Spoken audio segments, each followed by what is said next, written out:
So I have just one more question, and Dan, I'd like to start with you. If you could please, can you give us, say, two personal tips and a professional tip for helping folks get through being at home, being everything to everybody? Well, okay, so two personal, one professional. Yeah. So I would say on the personal side of things, know that self-care matters. I mean, we are at home, um, and hey, the weather's getting a lot better now. It's so there's a lot of opportunities, but really find ways to do those self-care things that maybe you've been putting off. Read a book, get outside, spend time with family and friends over Zoom or Facebook just launched their thing. So finding those ways to stay connected to yourself and stay connected to others. Because that's going to be the most difficult thing, I think, at least, to regain once everything's kind of normal again. Whatever that looks like, right? Whatever that looks like. Yeah, exactly. So yeah, I mean, the staying connected piece is probably the most important thing for me personally. Professionally, actually, it's going to be pretty much the same thing.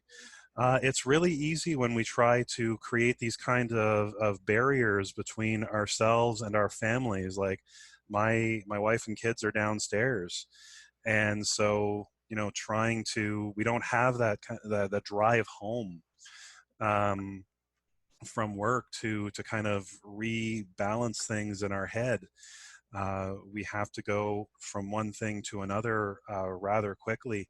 So Mm-hmm. it is finding ways to communicate that to those who are closest to us and actually take those steps to, I need 15 minutes to decompress, communicate that, and then re engage. And try to separate those things out as much as possible, but also stay connected. It's a really hard balance, but and we have to practice what we preach as clinicians.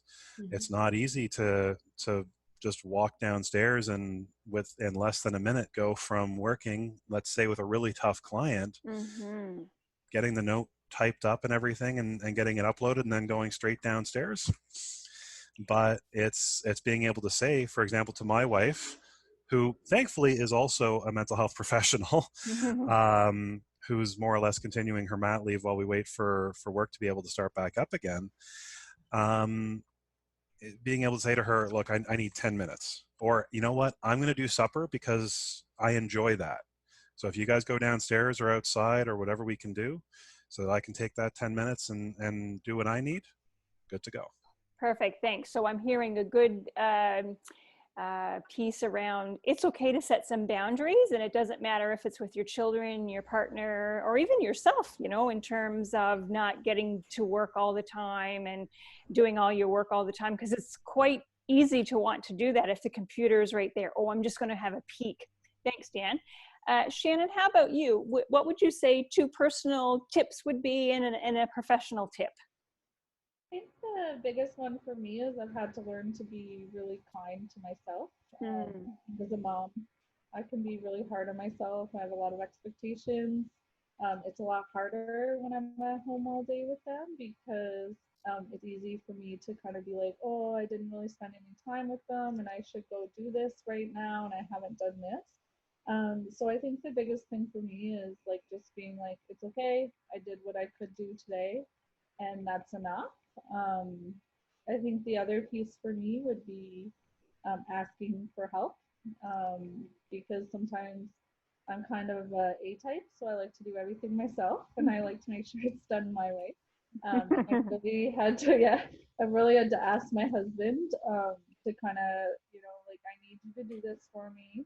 I need some time. I've had clients all day, and kind of what Dan said, like I just need to go, I don't know, water the lawn or go for a 10-minute walk or whatever it is, just to kind of space out and just giving myself permission because sometimes, like I said, I'm hard on myself and I don't. And I try to be that mom all the time. Mm-hmm. I guess the professional piece would be the same with just self care.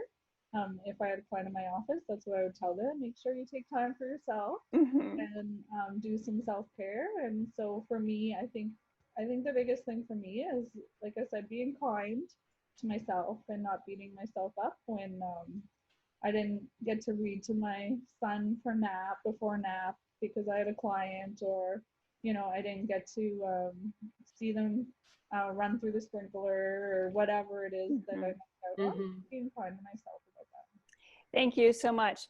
And Amanda, certainly last but not least around that whole question, what are some two personal tips that you could hand out to our community, and one professional?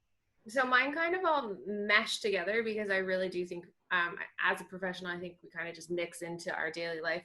But I often say to people, my clients will hear me say this a lot: ride the wave.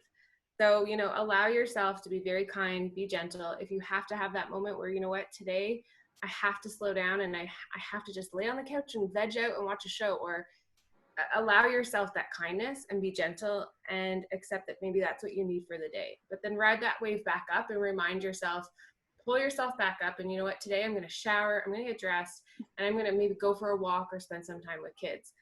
Those are really personal for me because I think that's really important, just to listen to what your body's saying, but just challenge it a little. So that comes in my professional piece is be aware of your negative. And if you see that that's really, you're riding that wave and you're really at the bottom for too many days, try and pull yourself back up. Like, be cautious of it. Don't allow it to let you just kind of stay there. And on that same sense, allow yourself that breaks and those balance. And the same thing Shannon and Dan said, self-care is so important. So bring that in, take those breaks, but keep riding that wave and just be cautious of it. Thank you. Amanda, Dan, Shannon, thank you very much for taking this time out of your busy schedules, both professionally and personally. I just want to remind folks, we are continuing to see the community members virtually, of course.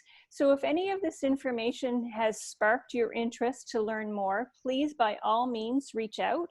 Or if you feel that you're not able to do the things that these folks have shared with you, and you feel that you might need a little bit of boost to get that in gear for yourself, give us a call. We'll be happy to set you up with a single session. The other piece to keep in mind is May was the month of mental wellness. And so the MFRC has the mental health team. We've done a few things around supporting that.